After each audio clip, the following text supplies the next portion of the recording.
So now it's reporting here approximately 35.5 pound per minute. Previously, let's go down a little bit lower. We were about 5,000 that last pull. We were showing about approximately 30. Now we're showing about 32 pound per minute. By going in the mass airflow curve and going in and raising it up 6-8%, we're saying it flows that much more airflow. By doing that, the cylinder air mass, which is going to be what's calculated here on the axes on our spark timing table, by reporting more air mass, reindexing our mass airflow sensor table, it's now going in and sourcing different spark timing amounts. So it's actually going here and it's looking in the table in different sections. What I'm going to do here is just kind of copy what we did have here, about 0.64, and I'm just going to copy it here to the a little bit higher ranges right here. So the timing is just a bit more consistent. And then I'll just kind of blend this just a little bit here. Just do a blend. And then I'm going to copy this from my high. And I'll also copy it into my low, just so they're the same for right now for doing our calibration purposes. And again, get our spark timing more consistent. Now, if we do look at the graph, the red to the blue, it did have a loss.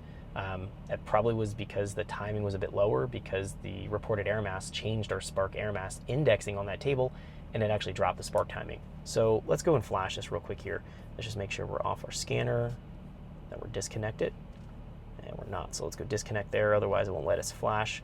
Back in here, let's just go skip our TCM writing, do not write, and allow it to flash right now.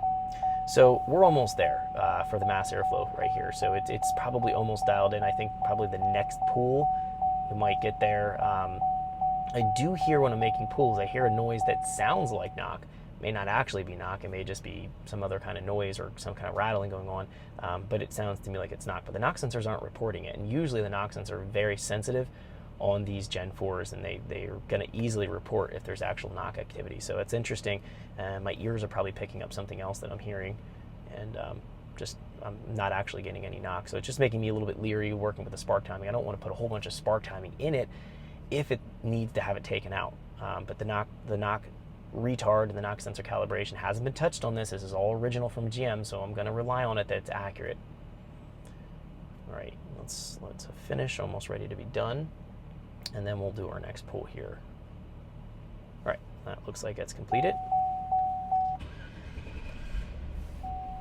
Start that up here and just let it run.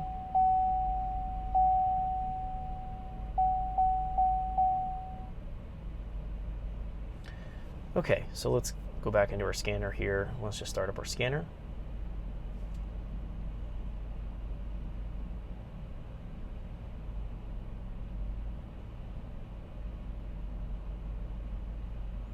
So we should be ready to go here. So let me throw it into gear here. Again, we're just gonna drive it a little bit. Just get it shift it through its gears. Let's open that special functions up and make sure it doesn't shift gear. There we go. Let's just drive it real quick. Let it shift into third.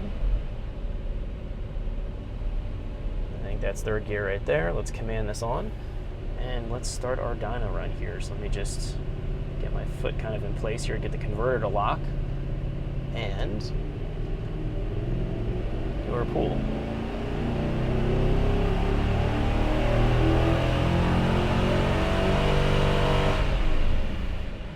All right, let's put it in neutral. Turn off the command in gear, and let's shut our log off here and take a look. So we did get a little bit of knock retard here. We've got 2 degrees right there, so we're starting to see some of that. Timing here is 23 degrees. I did bump it up just a bit. Now it's at 20. Thanks for checking out our teaser clip. If you want to see the rest of this video and more than 500 hours of current EFI training we have to offer, make sure you click right here. If you want to go and check out more teaser clips from this training course, click here, and you don't want to miss any of the videos we're going to be releasing on this channel, so make sure you subscribe and click here. Thanks for watching, and I'll see you guys later.